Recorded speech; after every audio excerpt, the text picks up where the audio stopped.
ES Audio.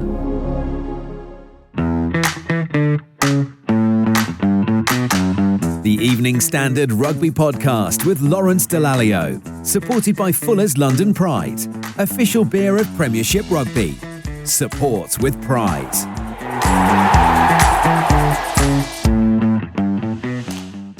Welcome to the Evening Standard Rugby Podcast, supported by Fuller's London Pride. I'm Lawrence Dallaglio, and I'm joined, as ever, by my very glamorous, lovely co-host, Sarra Elgan. Hi, Sarra.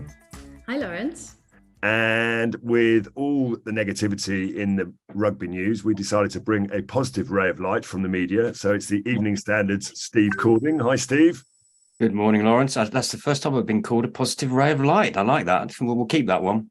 It's such a nice introduction. And we Very will nice. actually be on our best behaviour this week, because not only is he a top-class barrister, but when he takes charge of Wales against New Zealand on Saturday, he'll become the second match official, only the second match official ever, to referee 100 test games. It's the one and only Wayne Barnes. Hello, everyone. And I'll hold you to that, staying on your best behaviour, because whenever I've been out with you two, that's nothing that I've ever seen before. Well, same can be said for you too, Wayne Barnes. Exactly. Where are you? You look like you're in some sort of tropical jungle, or is that like the wallpaper? A wallpaper not chose by me, as you can imagine. I get very little say about how this house is decorated. It's actually tasteful, so I was going to say it's probably not chosen by you. And I like that you've come in an official RFU top as well, which you're very on message. Is that you even wear that to bed? Do you? On brand. I've got my Umbro pajamas at the moment. I love that. Love it. Okay, well, we've got plenty of questions lined up for you, Wayne, that's for sure. But before we get into all of those, I like to check in with everybody and see what they've been up to. Lawrence, you took a little trip over to Cheltenham this week, I saw. Catch up with a few old rugby friends.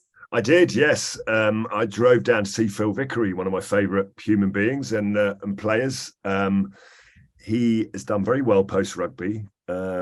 He obviously won Celebrity MasterChef somehow. And he's got his own restaurant in Cheltenham. It's, unsurprisingly, it's called Number 3. It does exactly what it says on it. It's a steak restaurant. It's not a vegan restaurant, although there are vegetarian dishes. So we sat down, had a few bottles of wine, bit of a chat. Lovely to see him. And by complete surprise and a coincidence, Rob Henderson was there. But he was Rob Henderson was on best behaviour because he just turned 50 and he's with his lovely wife Ange and his 3 daughters. So it's the first time I've been sat down in the same restaurant as Rob Henderson, and he didn't even send a drink over. So in fact, we did the opposite. We sent a nice bottle of something over to him. So great to catch up with Phil. Great to see Rob Henderson, and anyone who's in Cheltenham, do drop into Number 3. Oh, that's nice.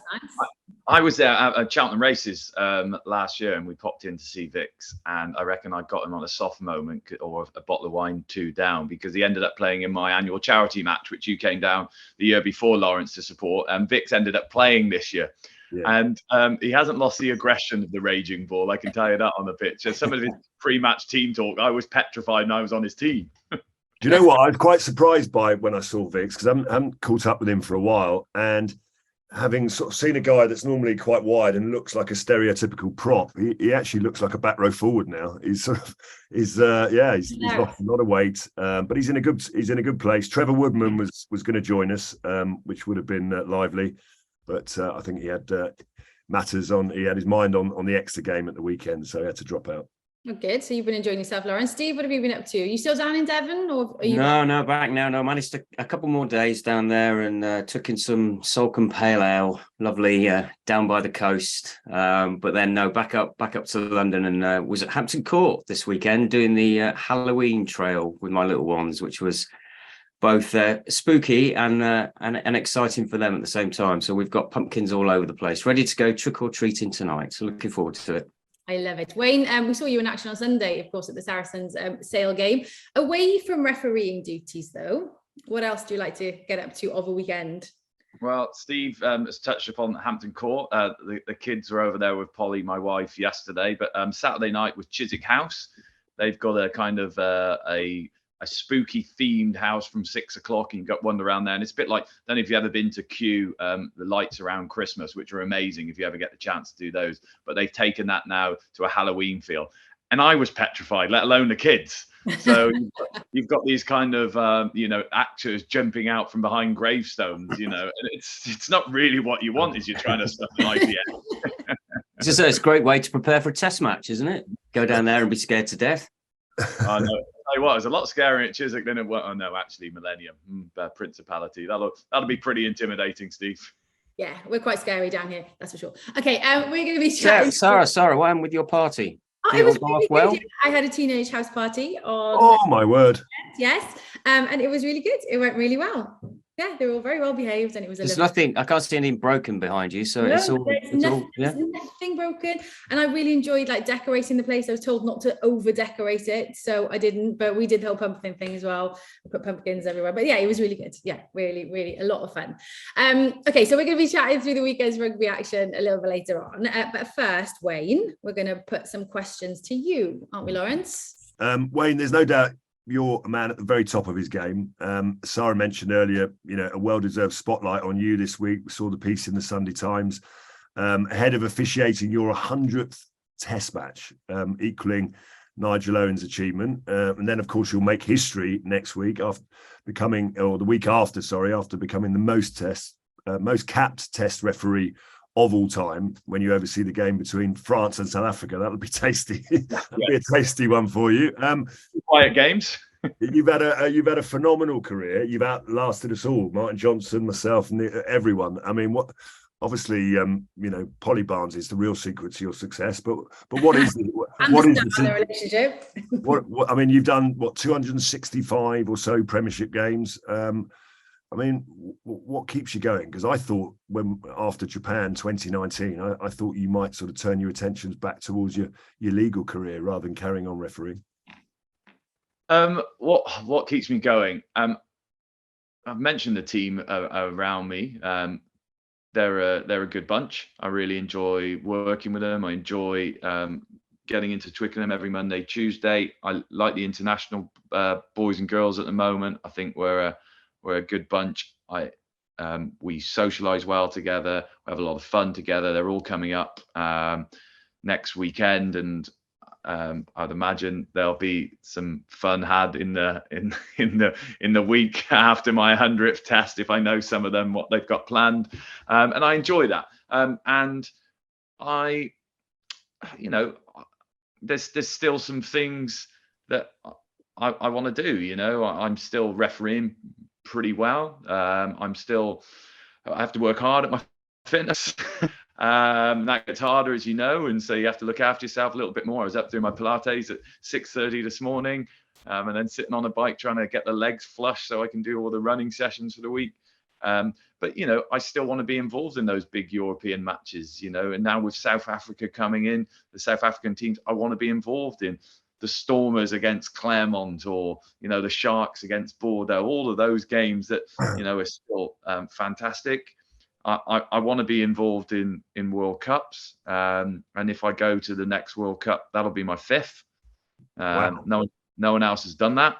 And if you get to referee the World Cup final, that'll be your first World Cup final as well, I would imagine, as a referee. And obviously, there's always that sort of do I want to see England win the World Cup? Well, you've already seen that. So, would I like to hold on. Who was involved in that, Lawrence? Would I like to referee a World Cup final? The answer is we'd love to see you referee a World Cup final as well. So, that there is that challenge as well, isn't it? But one thing I can't control is that. What I can do is keep trying to get a bit better. And if England are in the World Cup final, I'll tell you what, I'll be there. I'll be cheering. I'll be in the Stade de France cheering with them. And look, I know that England being successful does a lot more for Teddington Rugby Club and a lot more for Bream Rugby Club back in the Forest of Dean. It gets people talking about our sport. If England aren't there, then I put myself in a good enough position. Well, we'll see. But I've just got to keep refereeing these two games well, because they're going to be two difficult games over the next couple of weekends. Yeah, Wayne, you've mentioned it already. I mean, how do you cope personally with the psychology of what you do? Because you've already mentioned there that you struggle with those two getting in the way twice yesterday. I mean, do you put that to bed now, or will you go into the game next weekend in Cardiff still thinking, I was in the wrong position, I need to get in the right position this time? I mean, what you do is a fantastically difficult job. I love the addition of the microphones because I feel now, as a viewer of the game, RefLink was superb. You get to follow what's happening. You understand what's happening a lot more. Your commentary as you're going through just is perfect for it. But I mean, how do you process it yourself? Because there's so many eyeballs on you as the man in the middle. So interesting. That game yesterday, those two things stick on my mind. I've worked out why, and I know why already. I don't take my normal, so off the line out. There's a normal like hiding pattern that I go into when I see them break off the line out and I see them coming down my channel. I run to hide behind a defensive line, but I don't. I get caught. So I'm like, why have I done that? And it's just I get caught on my heels rather than my toes. So I can sort that out. That won't happen again next week. And it definitely won't happen next week when you get someone like Ken Owens running at you. And the one before is I'm just one man. You'll have first guard, second guard, third guard. I'm usually standing between the third and fourth guard. I'm standing between the second and third guard. I just haven't moved out. I've just got stuck on my toes. That won't happen next weekend. I can put that to bed really easy, but it doesn't make it not disappointing that I've got a sore shoulder and sore ribs today. Well, you must have a thick skin to be able to cope with. I mean, I don't know if you're big on social media or you stay off it, or because players get criticised all the time. But like you say, if you make a mistake, it will get highlighted, it will get replayed over and over again. I mean, are you quite a level-headed guy, or do you just let things go? I've got some really good people around me whose opinions I trust. Lawrence knows one of them really well in Phil Keith Roach, my scrummage coach. If he's telling me I'm refereeing a scrum like a plonker, then I'm refereeing a scrum like a plonker. If someone on social media wants to tell me I'm refereeing a scrum like a plonker, and Phil Keith Roach, who coached England in the 2003 World Cup, says you're refereeing it well, carry on, I know I'm going to listen to. The same as, I've got ex-international kind of coach helping me prepare games. I've got ex-international referees. I've got sports psychologists. I've got a little team around me who just help me to make sure that I don't listen to those external noises. There's a lot of people who want to tell you how to do your job, whether you're a player, you're a coach, you're an official. Trust the people around you, the ones who really matter, and you won't go far wrong. Do you know who you haven't mentioned there? If you've been noticing me looking down on my phone, I'm just taking some screenshots of your wife's Twitter. I love your wife. What's she up to at the moment? No, she hasn't said anything today. But I just, like Steve was asking you about keeping grounded and stuff. And Polly is just like, she's a breath of fresh air on Twitter. I can't find the one that I really wanted to though, because I don't want to misquote it. But anyway, there's a few here. You Question of Sport put a picture of you up there when you were on Question of Sport. Polly Barnes, can't believe this is what I'm getting for my license fee. That's what I like. There's lots of them. Then there was another one. Congratulations, Wayne Barnes, officiating your 250th Premiership match. Polly goes, that's 250 Deliveroos for me. Thanks, Barnesy. And then there was another one, which I actually liked as well. It was actually, I was interviewing you on BT Sport. And again, it was your 250th Premiership game. And she commented and went, go on, Barnesy. Although I noticed you didn't mention how much you whinge when players tread on your feet, or that you have to call the AA every single week to start your old car to get to matches. And those are examples, right? There are even better ones than that. So if you don't follow Polly on Twitter, follow her. But it's like she'll tell you, right? You don't need ex-internationals to tell you, because she'll tell you. I'm just chuckling as well about the AA point. How I had to go to Saracens yesterday. I hadn't started the old university car. I've got a clapped out VW Golf. Went to start it yesterday because Polly was away over at Teddington with the kids at their rugby festival, and I had to get the AA out to start the car yesterday morning. That's quite topical then. No, look, yeah, it's a bit of a, well, she does keep me grounded, but also she sacrificed massively. You'll know that. So you were away in the for the Lions for 6-7 weeks with the family at home. People they probably see it a little bit with players. They probably don't see it as much as coaches, but like the people around the fringes, and I think me and you, Sarra, are probably around those fringes. People don't realise that our kids have got to see grandparents, and you've got those pick up and drop offs, all of those things where Polly takes a huge amount onto her shoulder. She, works 5 days a week as an MD in a company in the city, so it's not, it's not like she's not got a full-time job in herself, but she's full-time job, full-time mum, Also helps with the Women's Rugby Association. You know, she helped set up that. So she's a busy person. So there's sacrifice all round. You know, kids don't see me as much. But like this weekend is also, you know, the Welsh Rugby Union have been amazing. They've invited Polly down and the 2 kids. So that'll be special. That'll be, you know, a real nice moment for us as a family and a chance for me to say thanks. She keeps me grounded, but she deserves as many plaudits as, you know, I'm going to get this week. And Barnsley, you talked about some of your mentors, Chris White, Tony Spreadbury, maybe even Ed Morrison. I mean, what is it about the West Country that seems to bring out the best in all of you guys, and you end up becoming referees? Because there's a real hardcore of top class referees that have all originated from the West Country.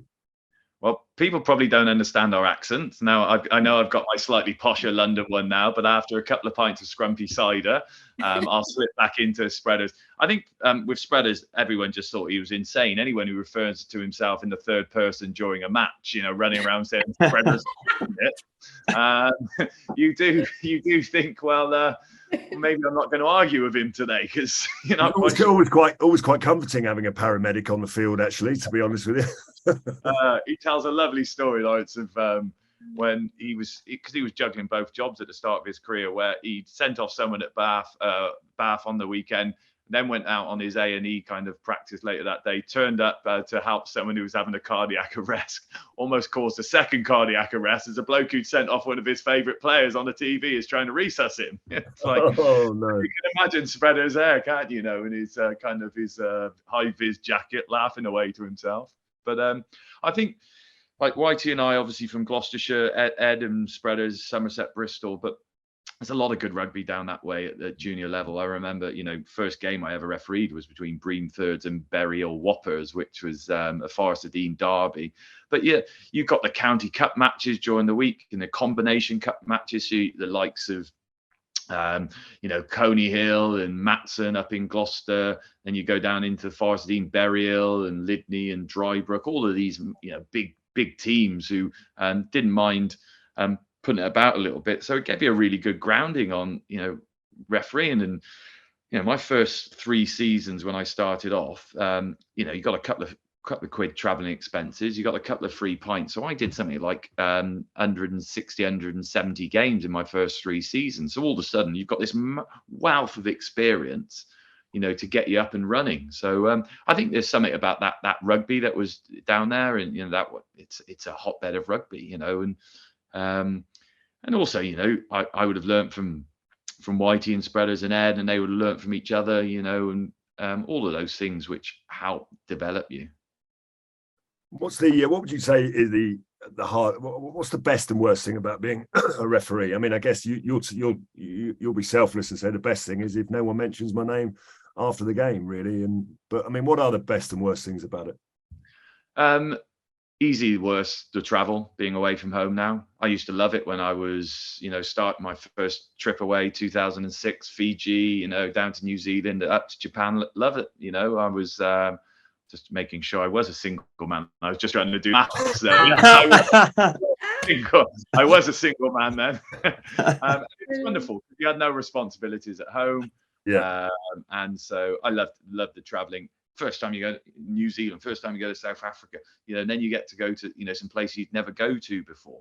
You know, that was amazing. Now the most difficult thing is the travel, because, you know, you're 4 weeks away from home. I was in the summer down in the Ireland, New Zealand tests. And you're 4 weeks away from your family. You're 4 weeks away from your friends, and you know, you want to spend more time at home. And I think the other difficult thing is the uncertainty of travel and uncertainty of games. So you probably know, as a, you know, from a TV point of view, where you might be for the next 8, 9, 10, 12 weeks. Teams know they're home on this weekend, they're away next weekend.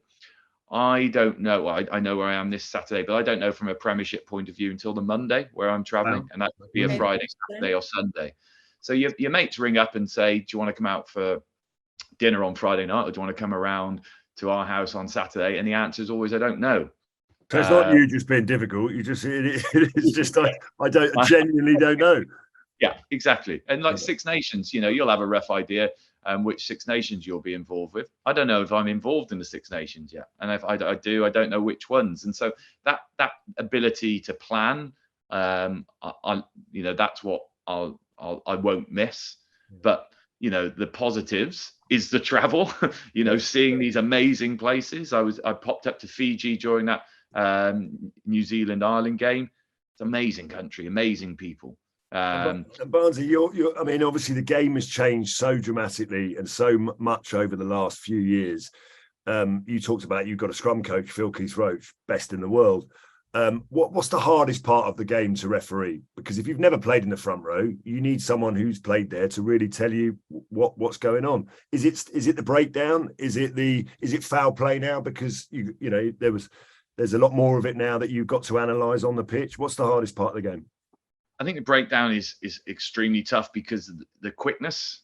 And so you get someone like, take yesterday's game, Benner, or gets on the ball so quickly, and you've got to be able to see whether or not he's come off the player and the ball and come back onto the ball, and you get a split second to do that. And so that's a big challenge. But also, you're not just watching him in those situations. You're seeing is that everyone rolled out the way, where have players come from? Have they come from their own goal line? Have they squared up? All of those bits which make the breakdown difficult. What I find when I step up into the international game sometimes is becomes slightly easier because the players referee that breakdown for you because they arrive there in numbers, they arrive there at pace, they arrive there with venom to move their opponents.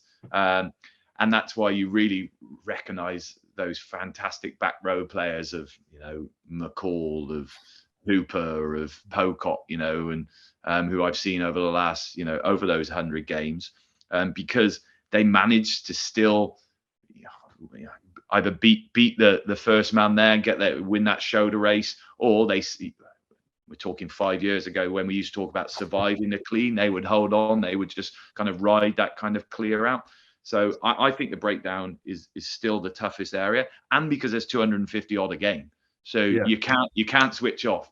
The scrums, I spend a shed load working on because they can drag the game down, because if you have 15 scrums in a game, I think there are only 9 or 10 yesterday. Scrums were great yesterday, by the way. Everyone was scrummaging high. It's a really good competition. But if you get a load of scrums which fall on the floor, it saps the life out of the game. So I want to make decisions. I want to add continuity. And so when I make a decision, I want to make it with really strong knowledge. And that's why, Roachy and I'll sit down I think we're sitting down Wednesday to have a look at the Welsh and the New Zealanders to see, okay, what they look like in this strong position, what they look like when they get beaten, what do they look like when they get caught. And so, I always enjoy those. I'm sore by the end of those sessions because what he's like. He'll be scrummaging me around some coffee shop or some wine bar in town. Wayne, what was Lawrence tried to tell us last week that he's never had a red card in his career, which I've looked through the record books and he's right. Actually, I can't find one. But what you refereed his last ever game, Premiership Final. What was Lawrence like to referee as a player? Remember, I caught him at probably the tail end of his career, but I remember that game, the 08 final, Lol, wasn't it? Yeah, it was. Yeah, and. If I remember rightly, you were the underdogs for that game because, but the game that game in itself, the people who were playing. So you were captain against Corrie, and then you had, I think there was a shed load of superstars who were playing that game. I'm going to say Andy Good as well because I think he played a 10 because he dropped the goal in the semi-final to get you through. But you had like Tom Rees still playing. It was just a real competitor. And that was my first final. So all of a sudden you're this, 27, 28-year-old, not even trying to deal with these big personalities on the pitch, but just to let them get on with it. And it was one of those cracking finals. I remember, I think what was nice and the respect that you probably had, Lawrence, is you went off at about 60, 65 minutes. I think you said to me, I'm off. You're off, mate. And I thought, that's very strange. So sending me off. And then I turned around and you went, no, you're actually off. And there was a weird thing because you'd given us a penalty and Van Gisbergen was just about to line it up. And it was a bit of an odd moment, really. We ended up shaking hands on the field, and then you went, "Go on, off you go." Yeah. Well, what was, and I think again, just showing like the relationship between refs and players. Dave Pearson was my reserve ref that day, and he said, "Look, Barnesy, they're doing number 8 sub, and I can't remember who came on. He says, but you'll want to take a moment for this. So he knew about, this was your last game, and it was nice because the crowd, acknowledged what you'd done to the game, and we stopped, and even the Leicester players clapped, and I just thought that said a lot about our game. It, again, showed that relation, and I remember you shaking my hand. I think you squeezed it quite hard at that point. Barnsley, we're winning. Exactly. I think exactly what you said. Do the players still? I used to always go and make a point of having a chat with the officials, not just because I was captain after the game, right? Everyone wants to chat to the officials before and during the game, but after the game, and there's always two emotions. You either win or you lose, and you don't win every game, but always wanted to go and have a chat to the officials. And we used to be able to buy you a pint in those days. Do you still have a chat with the players after the game, or does that not happen so much? Yeah, still one of my a couple of favorite memories around, some European games and some international games. After the Bilbao final, when Leinster beat Racing, I was refereeing. We sat down in the change room post-match, just sitting there, and our little team having a beer. A little knock on the door, and Donica Ryan comes in with a crate full of beer under his arms, sat down with us, still in his kit, still sweating all over, kind of over our clothes that he's leaning against on the wall, and sits and has a beer and shares, tells us about the game and how he felt it went. And as we're halfway through that beer, there's a knock on the door, and Tyg Furlong comes in, Leinster prop, sits there, crate of beer. And so all of a sudden you're sitting there and you've got players for the winning and losing team having a chat about the game. You're like, yeah, I quite like this game. I think this game's pretty good. After the Ireland-New Zealand game recently, a couple of players came in and shared a beer with us after the match, gained both teams. And like one of my favourite memories, I mentioned this to Stephen Jones in the Times yesterday, but after what could have been, I always I always kind of review after each World Cup, how long have I got left? Have I got another couple of years left? But after the third, fourth playoff between New Zealand and Wales, so repeat of this weekend, we were leaving the changing room a good hour after the match had finished, and as we're leaving the change room, Steve Hansen and Warren Gatland are coming up from the Wales change room with a few of their coaches behind us, and Steve says, what are you doing?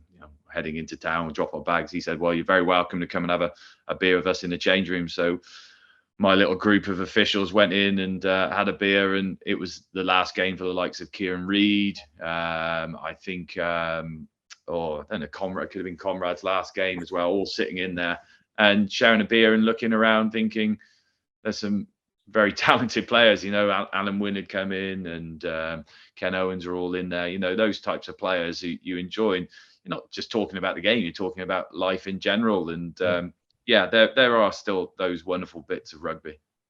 I could sit and listen to you talk for hours, Wayne. There's so much questions we want to ask you and stuff, but we're going to have to move on. Gents, time for us to chat through the weekend's games now.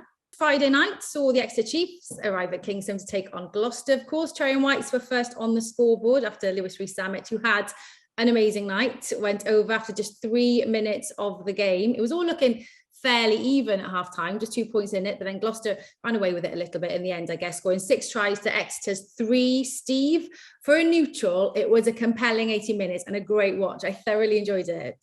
It was, although I imagine you're not neutral now. Have you now got a new favourite Welsh player now that Dan Biggar is on his way to Japan? You must have a new. The question you threw him at the end. He's so sweet as well. He handled it so well. I mean, I know Austin said he's got the potential to be the best winger in the world, and I think he has, and he's clearly got the he's got the temperament to go with it as well. But right across that back line, Gloucester, it's not classic Gloucester, is it anymore? I mean, you look at the form that Adam Hastings is in, and you got Carreras playing well as well, and who knows where he'll play for Argentina at the weekend, because he's so capable of playing in any different position.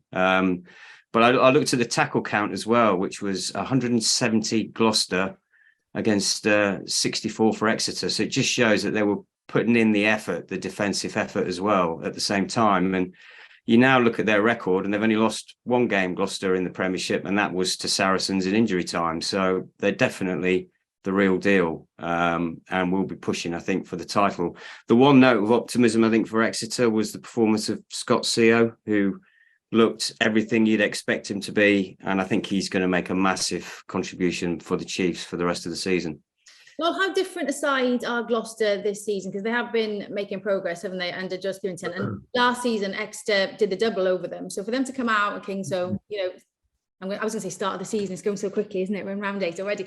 But, to put on a performance like that was impressive. It was, and it was a real, you always feel that you're work in progress as a team. And George Givington, they finished just outside the playoffs. I think game management is still an issue that they will want to develop and work on. I thought they handled it very well on Friday night, but it has been a problem for them. They get ahead in games.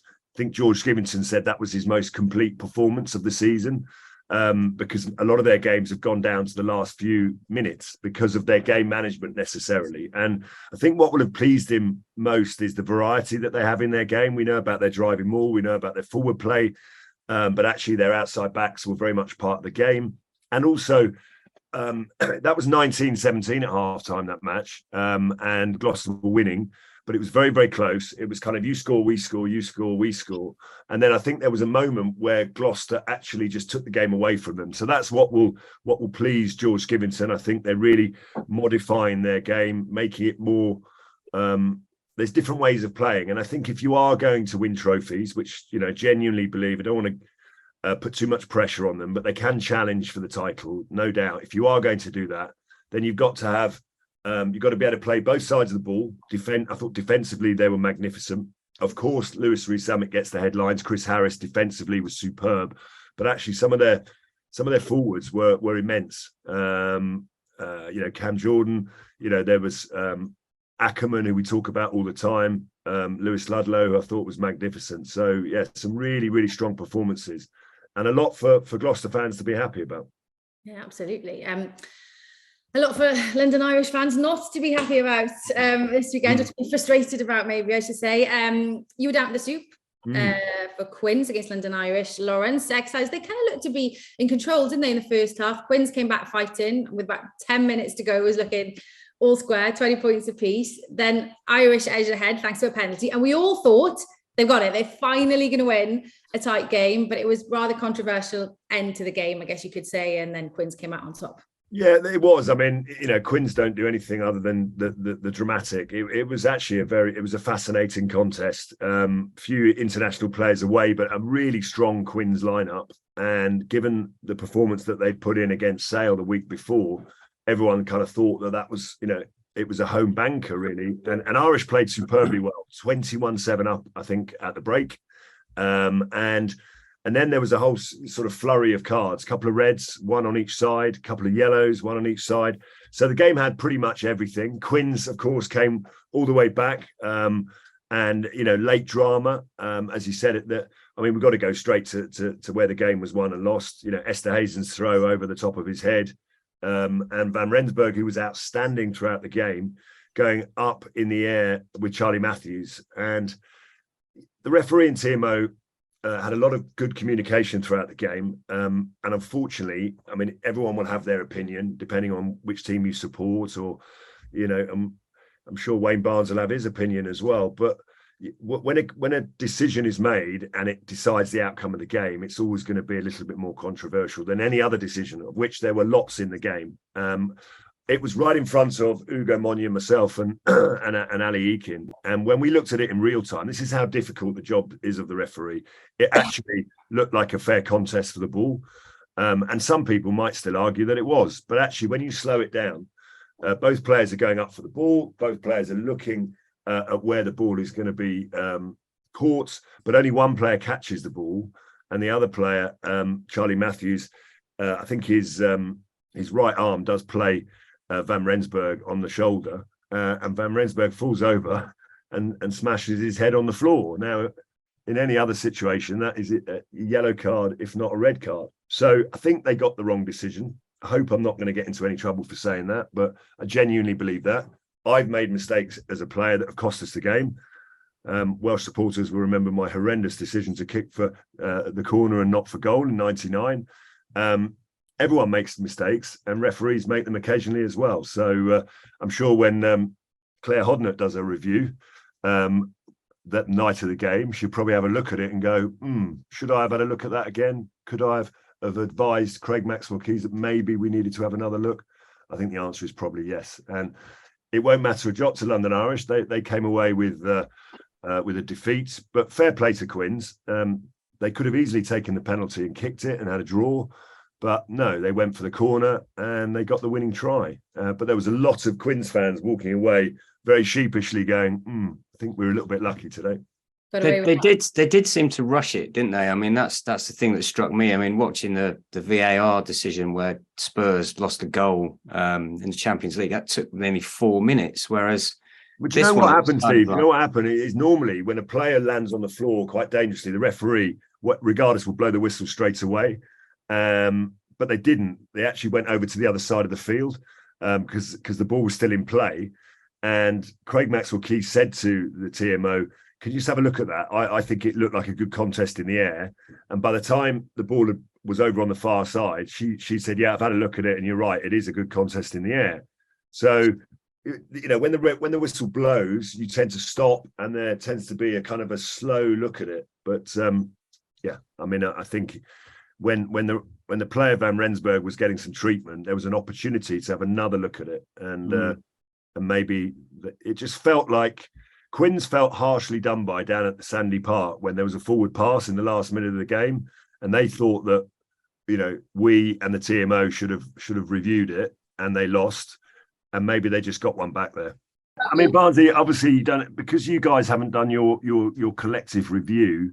You probably haven't arrived at any sort of point of view on that, so I'm not going to push you on it really in terms of Claire. You know, I'm fascinated to understand what you think about it. It's always there was a lot of decisions made in that game which were very good decisions, and 2 red cards, 2 yellow cards. It's always going to be a sensitive subject when the one decision that made is actually the one that ultimately decides the outcome of the game. And we were just saying that it was right in front of us in commentary, and the 2 players looked like they went up to contest the ball, and it looked like a fair challenge for the ball in real time. And because it was the last play of the game, the referee and TMO were keen to let the play keep going. So it went over to the other side of the field, and Craig, you know, said to Claire, "Look, can you just have a look at that? It looked like a fair contest to me, and it looked like one to us in real time." She had a look at it, and she said the same. But obviously, then when play had to stop because somehow the medic decided to keep Van Rensburg on the field, I think there was probably an opportunity for everyone to review it again, which we didn't do, and obviously the rest is history. I mean, how does that get kind of looked at in your kind of reviews? I mean, does everyone have their opinion, or does Paul Hull maybe just, you know, ask one of you to give us what you think is the right opinion? No, and I think that's the strength of our group at the moment, is that we've got the ability all to challenge each other. So if you just think about who's refereeing in the Autumn Nations kind of internationals, you've got 5 international referees. You've got I'm doing Wales this weekend. Luke did Australia, Scotland. Matthew Carley, Carl Dixon, and Christoph Ridley will do his first in Samoa and Italy. So you've got 5 international referees. You've got Tom Foley, who's TMO for some of those games. And then, you know, that's without even mentioning Craig, who's an extremely talented referee in himself. So you've got this group of, you know, really, I think, talented refs. We'll sit in a room and we'll discuss it, and we'll agree and we'll disagree on some. Some are easier to agree on. And it's interesting, Lawrence, you say, you know, you watch it live. But what's your view on it now? Well, my view on it now is that both players were going up for the ball, and they both got their eyes on the ball, but one player catches it a split second before the other player, which didn't look to be the case in real time. And when I looked at it again, whether his eyes were on the ball or not, is his left arm plays the right shoulder of the player who catches the ball, accidentally or not. I mean, I think it was accidental, but you know, if you look at the outcome, that the player then falls on his back, his head then whiplashes on the floor. Yeah, so I do think it was a penalty, maybe a card. I'm not going to be drawn on which card, because sometimes when the head hits the floor with a secondary movement, it can be a red card. But I certainly don't think it was play on, that's for sure. But in real time, it's easy. It did look like play on, but when you get to look at it again, it's definitely a penalty. So you've explained it really well, actually, what we're looking for. So we've got to decide whether or not they're in a realistic position to contest for that ball, because the interesting thing about that one is it's an odd piece of play. It's not a box kick where two players jump up. It's a bloke being bundled into touch, flips the ball over the head, and two players jump for it. So that you've got that kind of odd scenario. And it's just whether or not you think at that point, when they're right next to the ball, they're both in a realistic position to contest the ball.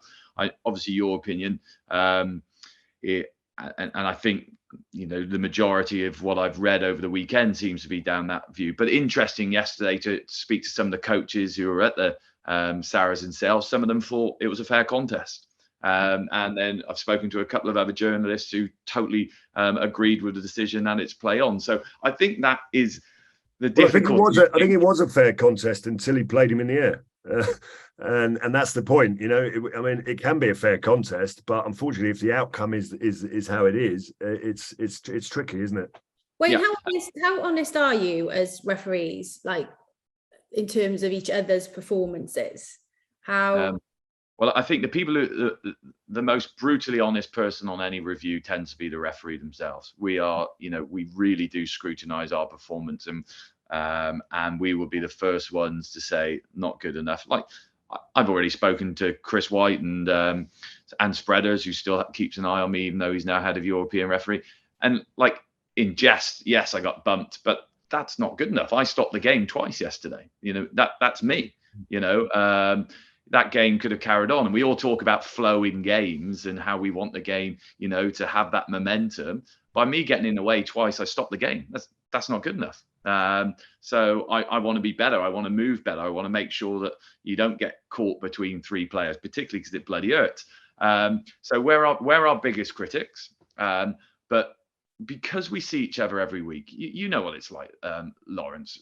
When you have a team who've been together for so long and know each other and trust each other and socialize with each other and take the pee out of each other, then you're willing to open up. Yeah. And that's where we're really lucky in the Premiership at the moment. And, also with internationally, we're a group now who have been together for a long time. And it's easy, everyone knows that, myself and Nige kind of came through the ranks together, but Joubert was kind of part of that group as well. Like we would sit down and we'd have really robust discussions and, we would disagree, but we felt comfortable. And I think that's where we are as a Premiership group. And I don't know what the kind of result will, what we'll come up with. But what we'll also do, if we say, well, it should have been a penalty, Paul will pick up the phone to Declan and say, look, this is what we've come up with as a group. That doesn't make things better, because if it is a penalty, or if it's not a penalty, of course they're going to be disappointed. But I think as long as you can have that honest debate with a team and say, look, this is the reason why we got, there's been times this year in the half a dozen games I've done in the Premiership where you speak to the director of rugby afterwards, just say, look, I got it wrong. I just didn't see it like that. There was a player in my way, or I was distracted. As long as you can have those kind of grown-up conversations and accept that everyone gets it right. Take Blair Kinghorn at the end of the Australia match. He didn't mean to miss the kick at goal, but he did. He made a mistake. He'll get better for it. When I get a decision wrong, I don't mean to do it. I get it wrong, and so you just try and get better.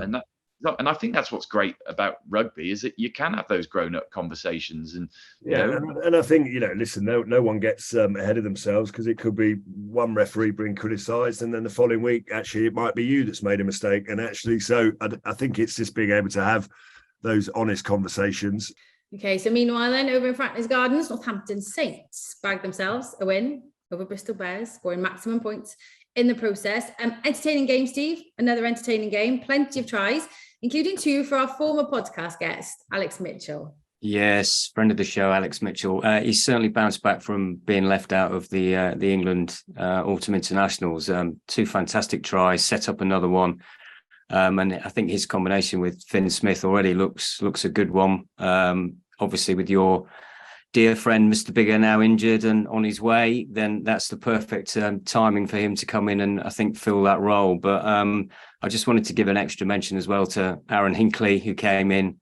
Superb performance at open side, spoke after the game about wanting to have more of an opportunity to play. Obviously, with the internationals being away, he's got a chance now.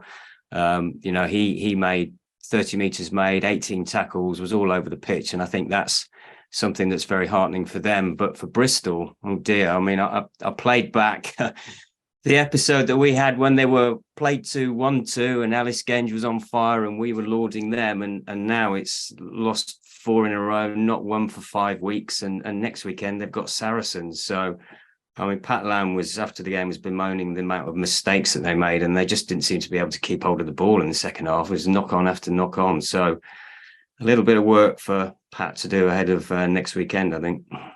Yeah, what are you making of Bristol's fight at the moment, Lawrence? Yeah, it's a challenge. I mean, they won their, I think their first 3 games actually, and then the wheels have come off massively, haven't they?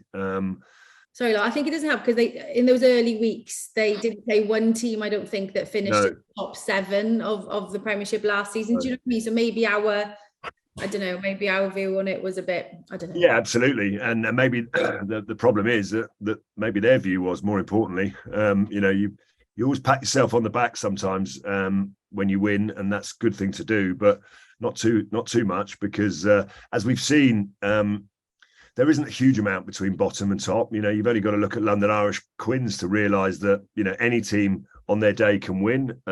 Bristol should have known that when they got the scare, having gone up to the Newcastle and not been beaten. I don't know, if I was Pat Lam and I was if I was the skipper of Bristol, I'd be sitting down and speaking to some of my senior players, really, and pointing the finger directly at them, because there are some that are playing well, and Ellis Genge is a big example of that, and there are some that aren't playing very well, and I won't mention them. They know who they are, but there's a lot of players on a lot of money there, and there's some that are in credit and there's some that are overdrawn, really, and the ones that are overdrawn need to put the odd deposit back into the bank account, don't they, really? Because they seem to go to the ATM and they're taking a lot out, but they're not giving a lot back yet. So I know that sounds a bit, far-fetched, but those are the sort of honest conversations you've got to have. There's a lot of very well-paid players that are not delivering at the level that they should be. And if I was Pat Lam or I'm Steve Lansdowne or any of the people there, they're the honest conversations you've got to have. And when they get it right, they'll be good. They'll be very good, but they're way off at the minute. So on to Sunday then, where 2 teams at the top of the table were battling out as Sale Sharks paid a visit to Saracens. Wayne, you were referee in that game. You kind of ended up in the thick of the action, didn't you? A little bit more probably than you would have liked to. That's the pitfalls of the job, though, right? Happens sometimes. Well, it's also getting in an average position, isn't it? And getting in the bloody way, which, once is all right and everyone has a chuckle. By the second time, I think I was swearing at myself. So I think Ali had to apologise on air for me. So first of all, it was great to see kind of Alex Good kind of receive the kind of ovation and the warmth from the crowd. I don't know how many games, but I think more than all of us put together currently in the Premiership. But just an amazing achievement. 9th, I think, which is unbelievable, isn't it? But he's just a genuinely good bloke as well. And he always plays with a smile on his face. And straight at the final whistle, he came over and had a chat and said, I think I've given away more penalties in that game than I've ever given in my whole career. But he's just a decent bloke, and he played well yesterday, didn't he? He moved from 15 to 10 pretty early on when Vunipola left at 10, but just showed that range of his ability, not only those counter attacks, those rangy runs that he scored from, but also then just to read a game. And he actually put in some decent kind of tackles as well. Everyone went looking for him when he went to 10, but he didn't shirk anything. So, just think that speaks volumes of him and as a bloke. But also the game, it was 1 versus 2. And I really enjoyed the game. It was physical, what you expected from these 2 teams. It was tactical, what with the box kicking, but then with the looking for a bit of width when you can. Scrums was a good contest. Driving more, Sale got on top at the driving more, scored a couple of tries from that. but the breakdown, you had Ben Curry, you had Ben Earl, both, some fantastic sevens, Jackson Ray, and making an appearance at 8. So that breakdown was, from a refereeing point of view, really difficult to kind of referee, but really added value to the game because we had turnovers left, right, and centre, counter attacks. And I watched it back last night when I got home, and thoroughly enjoyed watching it back again. Wayne, Wayne, we need you on every week. That's some amazing, impressive analysis. That's better than anything that we ever do. Well, you never know when I'll be looking for a job, Steve. So, come post 2023, let's have a chat. Do you always look back? Do you look back at every game, Wayne, that you do? You have to, I guess, do you? In terms of so we all get in, as I think you all know, Monday and Tuesday, all the professional referees in England get together in Twickenham, and I want to have seen the game before we step into that room and start discussing them, so what the key areas are. We'll do what we call a hot debrief, something we picked up. A lot of the teams do it, but from the Marines, actually, we did a load of training with the Marines in the lead up to 2015. They talk about that immediacy of review, and I really like that because you feel kind of that, kind of whether it's anger or disappointment or kind of you really understand how you felt during those moments. So we'll have a quick shower in the changing room at that amazing StoneX Stadium, and sit back, have a quick chat around what were the big moments, what things do we need to review, what decisions do we think we might have got right or wrong, only 2-3 minutes, and then we know what I'm looking at coming to the review. So I'll do the full review last night in time for about an hour's time this afternoon. Super quick, sorry. You trained with the Marines before 2015. Nigel Owens didn't do that, did he? I think I was carrying Nigel on my, like you usually carry a backpack on these 10-mile hikes. I think I was carrying Nigel across these. I think you might have been. And bless the TMO, Sarra. Honestly, the TMOs, hadn't done it. Probably walked to get a coffee most mornings, but they haven't gone over a scramble net. And I think you've been down there, Lawrence, down in Lympstone. And they're bloody impressive individuals. And gents, there's been some positive news finally this week in terms of Wasps and Worcester and their futures. How excited should their fans be with that news, Lawrence? I think, you're absolutely right. There's been all doom and gloom, hasn't it, recently? I mean, both sets of fans haven't had much to be happy about or to smile about. Both teams have been relegated and suspended from the Premiership. But what happens in this process is obviously both clubs have gone into administration, and slowly but surely the first steps on the road to recovery have been taken by both parties. The administrator has to find an interested party and a suitable interested party. So all I will say is that the brands, the IP, the logos, whatever you want to call it, of both clubs have been assigned to another interested party for a fee, and that will then allow those parties to go off and come up with a business plan, a proposal to move their club forward in the Championship. There is a number of hoops to jump through in terms of the RFU's fit and proper test. I would imagine, having seen previous recent history, those hoops will probably be a bit bigger and a bit more difficult to jump through than previously, because the stakeholders will want to get it right. But the long and short of it, Sarra, is that yes, it is a positive step forward for Worcester. I understand the statement yesterday was that the Jim O'Toole, the former CEO of the consortium that he's heading up, and not the one that Steve Diamond is heading up, has been successful in securing the future of Worcester Warriors. And with Wasps, we don't know quite as much about it, but apparently it does include some former Wasp players. So if only, I love that line. We don't know that much about it. Yeah. If only we had a former Wasp legend or a current Wasp legend. I guess you're always a Wasp legend, aren't you, on the podcast? We're there's no conflict of interest on this show. We are completely impartial, and it's good news for Wasps fans and Worcester fans, but there's a long way to go. I feel like you're looking a bit more positive this week, though. Yeah, we are. And there is things to be positive about. I mean, not the way that those two clubs have been treated by the rest of rugby. essentially. But we will discuss that on another pod. But I think, the brand of rugby that's being played, the Women's World Cup is, England, the Red Roses are going well. Stadiums are being sold out. I think there's some young players coming through. We've already talked about the likes of Finn Smith. So yeah, there is a lot to be positive about. And from my perspective, very sad to see what's happened to Wasps. I've written about it, so I don't need to talk about it. But anyone who knows myself and Wasps as a club knows that that's not the last you've heard of Wasps. That's for sure. Okay, should we do outstanding then? Lawrence, you can go first this week. Who gets your vote for outstanding player? Well, there's a number of candidates. I think Lewis Rees-Zammit played incredibly well on Friday night.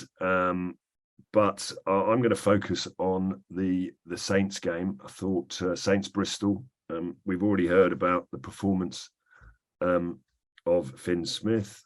We've heard about the performance of Alex Mitchell. But I think for me, Aaron Hinkley is a really wonderful story. He was outstanding in the game itself. But he was a player that was, I think he started at Gloucester's Academy. He ended up getting cut from that, and he was at Exeter. He was sort of yo-yoed up and down at Exeter, and they cut him and ended up having a trial at Northampton Saints. And I understand he's just signed a long-term contract. So I love a story like that, because I think it just shows that, no matter who rejects you or what happens, you've got some real resilience. And in the game, you can see why he signed a long-term contract, because he was outstanding, work rate, tackles, everything. Didn't get on the score sheet, but Aaron Hinkley, number 7 for Northampton Saints, was my outstanding player of the week. Steve, who are you going for? I'm going for the man with the longest name in the Premiership. He was on the losing side, so it's not often you pick a player from the losing team, but it was the controversial ending that we've already discussed. So I'm going to have to read this one out because it's very long. Barend Johannes Jansi van Rensburg, which, as I say, has got 30 letters, which is even longer than Jan Vennegoor of Hesselink, which had 23 letters, and he played for Celtic. So imagine trying to put all of that on the back of his shirt, or for Wayne Barnes to actually write it down in his little notebook. That would take forever. But he was superb. I think he's the heartbeat of that Irish team, an Irish team which is not a 1-5 team. 16 tackles, 2 turnovers made. Obviously knocked out at the end of the game in the controversial circumstances. But I think if it hadn't been for that, I think even Lawrence has admitted he probably, if Harlequins hadn't won, he would have been man of the match. Have a guess who I'm going for? Lewis Rees-Zammit. Yes. Yeah. Gosh, how did you guess? Look, Austin did say, didn't he, that he has the potential to be one of the best wingers we've ever seen, and he's only 21, so he's got so much time, so much rugby hopefully ahead of him. But I just like the way that he's kind of at such a young age, he was dropped, wasn't he, by Wales when Pivot told him to go back to his club and just work on the areas of the game that he needed to work on. And I just think he has done that. He showed maturity in doing that. Scored a try, set up another 2. And he gave a great post-match interview, which always helps my decision, I find, in the outstanding player. So, he's got it for me. He's got some outstanding quads on him as well, hasn't he? They are the shiniest quads I've ever seen. And do you know what? The game does need superstars, and he is already a superstar of the game. And I think he's been. Do you know, he's scored? He's a 1 try every 2 games at international level so far. I think you scored. I love how you look up, like you just plucked that stat from the air, like you didn't research it before we came on. Oh no, I had to research it, definitely. And he was the youngest British Lion since 1959 to be selected, which I think is also amazing. So he is already a superstar of the game. Ugo got a bit touchy about it because wingers get a bit funny about other wingers. Did he? Why did he get touchy? Well, he said, no, he's not that good. He's got a long way to go. I said, well, he looks pretty good to me, mate, to be honest. Yeah. I think those legs as well did remind me slightly of Gavin Henson. I did wonder whether there's been a razor to those. Do you think they look a bit too shiny, don't they, really? You like to ask him that, Steve, in the next post-match interview? Ask him that in the next post-match interview, see how far you get. On my list of questions I need to ask him. He's very good. Very, very good player. We like him. Wayne, we always have an outstanding across the weekend, a player or someone that's been outstanding. I'm assuming you might go for someone from your own game, but you might not. Who was your outstanding player across round 8 of the Premiership? I think we've already mentioned him on the wrap up, and it'd be hard to look beyond him after his 795th appearance. He's not only been an amazing servant for Sarra's, but I think he's been a great man for the game, and so I think Alex Goode, pretty easy kind of outstanding player of not just the weekend, but of perhaps the Premiership. Good choice. Very good choice. Okay, let's turn our attention to next weekend then. Some quick predictions. Steve, Exeter, they're on the road again. This time they're heading to Northampton. Yeah, tough one this. I'm going to go for Northampton. I think now they've showed they can finish their chances playing at home. Alex Mitchell, friend of the show, on fire. Yeah, Northampton home win. Sale, they'll be welcoming Gloucester, Lawrence. That's going to be an intriguing one, actually, isn't it? Looking forward to that. Yeah, it is. Gloucester, I think, had their Scottish and Welsh internationals available. They won't have that next weekend. So no Chris Harris defensively, no Lewis Rees-Zammit in an attacking sense. And Sale coming off the back of a defeat. I thought they were unlucky in parts against Saracens. They had a moment in that game where I thought they could have gone on to win it, but they didn't. And as a result, I think that they will be wanting to get back to winning ways. I can see Sale winning that match. Wayne, Newcastle, they're back in action and they host Bath. Is this a tough call for you? Well, I as a referee, I could probably tell you the score, but it'd probably be inappropriate, wouldn't it? Yeah.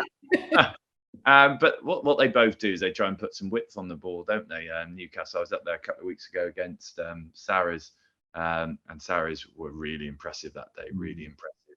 But they'll be at least they'll put some width on it. Bath are using their driving maul pretty well at the moment, so we'll probably see if Dave Atwood's back by then, because he's having a bit of a rest on the sidelines.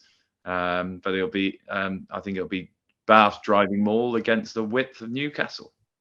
So you're not telling me who you think's going to win? So hard to predict, isn't it, at the moment?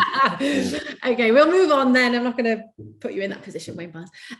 Bristol Bears will be going into battle against the only unbeaten team this season. Saracens come to town. Who's going to answer this one for me? It seems to be a tough prospect for Pat Landside, this one, guys. Yeah, I think it does. But bizarrely, just when you think you could predict the results, Saracens unbeaten. They haven't got the galaxy of players, but they've got so many others that keep stepping up.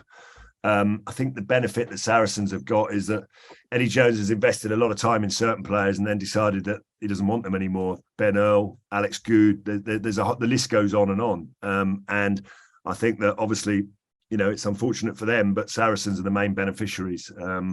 Bristol, they need a big performance. Everyone has a little run of games. Northampton Saints have had a run of games, and then suddenly they pull that one out the bag at the weekend. And maybe it's Bristol's turn, to beat Sarri. So I wouldn't be surprised actually if Bristol find something. I'd be having, as I said, a little word with some of their senior players and saying, you're earning a lot of money, chaps, but you're not really putting much back into your bank account here. So we need a deposit from each and every one of you. Another massive game taking place next weekend that we've got to talk about is the Women's Rugby World Cup semi-final. England will be up against Canada, and of course we wish the Red Roses all the very best for that game. Is there only going to be one team really that we need to talk about here, gents? Yeah, we had obviously Marley came on, did she? Marley Package scored a hat-trick against Australia in awful conditions at the weekend, but I think it's all been pointing towards that England-New Zealand final. The French might have something to say about that potentially, but I think it's heading that way. It'll be another early start for everybody. Set your alarms to get up and watch it. But no, I think we'll hopefully all the best to the Red Roses, but hopefully we'll see them in the final. In New Zealand, say if it is a New Zealand-England final, Lawrence, you would have kind of seen how the New Zealand media and population get behind their team. Do you think we'll see something similar and a lot of talk against the Red Roses? Well, I think that's you've seen more than anyone else how the New Zealand media get behind their team and have a right go at anyone who comes across them. Look, I think the mind game's already started. They brought in Graham Henry, Wayne Smith, as their coaches, which I'm sure the current Black Ferns coach must have been delighted with, really. But I think that the pressure will build, and playing the host nation in The England team, the Red Roses won't say this, but they'll secretly be cheering for France in the semi-final, because if France can do a job on New Zealand and beat them, then you don't really want to play the host nation in their own backyard in the final, because no matter how much better the Red Roses are, it will be a very, very, very tough game. So if it was me, I'd rather be playing France in the final. Having played Australia in their own backyard a long, long time ago, it's so hard to take on the host nation. So, but we wish the Red Roses all the best. I think they can hopefully do us proud and bring it home.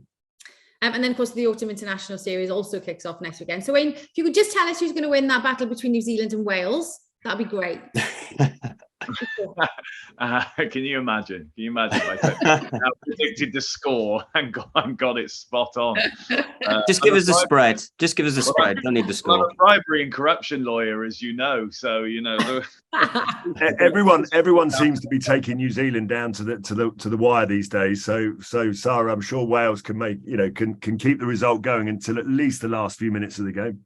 Yeah, wouldn't that be good, eh? Wouldn't that be good? Okay, for now, though, time for us to turn our attention back to our guest, solely on you, Wayne Barnes. Are you ready to get tackled by Lawrence Dallaglio? Sounds good to me. Okay, Barnesy, here we go. Thank you for being our guest. What is your full name, please?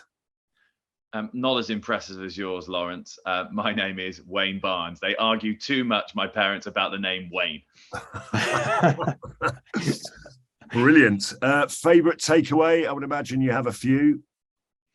Being the athlete I am, there's a nice little Indian around the corner, Regal Spice on Twickenham Green. I love a little bit of a Balti or a Pathia.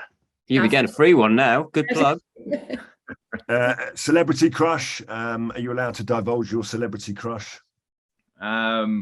Growing up, everyone used to watch Funhouse and Martine and Mel, didn't they? the twins, I guess those two would be my, kind of my childhood crush.